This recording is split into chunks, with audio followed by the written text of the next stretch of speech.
ராஜராஜன் தர்பார் வரலாற்று துளிகள். வரலாற்றில் இதே நாள் 3 நவம்பரில் நடந்த நிகழ்ச்சிகள். முதலில் 1605 முகலாய மன்னன் அக்பர் மறைவுக்கு பிறகு அவருடைய மகன் சலீம் ஆட்சிக்கு வந்து அவருடைய பெயரை ஜஹாங்கீர் என்று மாற்றிக்கொண்ட தினம் இன்று. 1618 முகலாய மன்னன் அவுரங்கசீப் பிறந்த தினம் என்று. 1688 ராஜ்புத்த மன்னன் சவாய் ஜெய்சிங் என்பவர் பிறந்த தினம். இவர் வந்து ராஜஸ்தான்ல ஆம்பர் கோட்டைக்கு ராஜாவாக 11 வயதிலேயே அவர் வந்து அரியணை ஏறுகிறார். அதுக்கப்புறம் இன்னைக்கு வந்து ஜெய்ப்பூர் என்று பார்க்கக்கூடிய அந்த ஜெய்ப்பூரை துவக்கிய அந்த உருவாக்கிய நபர் வந்து இந்த ராஜா தான். அவர் பிறந்த தினம் என்று. 1933 அமிர்தா சிங் கல்கட்டாவை சேர்ந்தவர். First Asian to receive the Nobel prize in economics.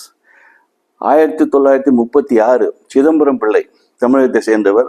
திருக்குறளுக்கு அருமையான உரை ஆற்றியவர். பிரிட்டிஷை எதிர்த்து சுதேசி இயக்கத்துக்காக குரல் கொடுத்ததனால் இவர் வந்து வாழ்நாள் முழுவதும் இவர் சிறையில் அடைக்கப்படுகிறார். இவர் மறைந்த தினம் என்று. 1947 குமாவன் ரீஜியனுடைய பேட்டாலியன் கமாண்டர் சோம்நாத் சர்மா என்பவர் மறைந்த தினம்.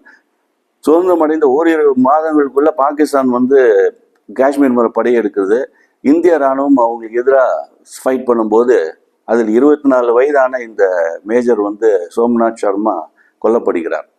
இந்தியாவின் இராணுவத்தின் உயரிய விருதான பரம்வீர் சக்ரா முதலாக கொடுக்கப்பட்ட வீரர் இவர். 1948 ஜவஹர்லால் நேரு முதல் முறையாக யுனைடெட் நேஷன் ஜெனரல் அசம்பிளியில் பேசிய தினம் என்று. 1976 மானவ்ஜித் சாந்து என்பவர் ட்ராப் ஷூட்டிங்கில் world champion. First time gold medal இந்தியாவுக்கு வாங்கி கொடுத்த பெருமைக்குரியவர். 1988 மால்டீவ்ஸில் கிளர்ச்சி நடக்கும்போது இந்திய ராணுவம் அங்கே சென்று கிளர்ச்சியை அடக்கிய தினம் என்று. 1991 surface to air missile first time India test fire பண்ண தினம்.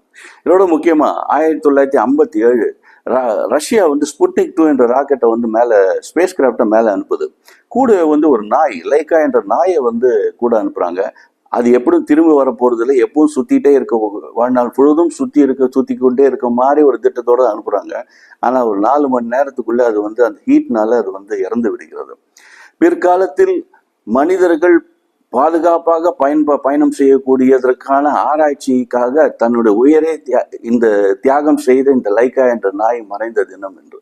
இந்த விவரங்களுடன் விடைபெறுகிறேன். நன்றி, வணக்கம். ராஜராஜன் வாசன், இந்திய மறுமலர்ச்சி இயக்கம்.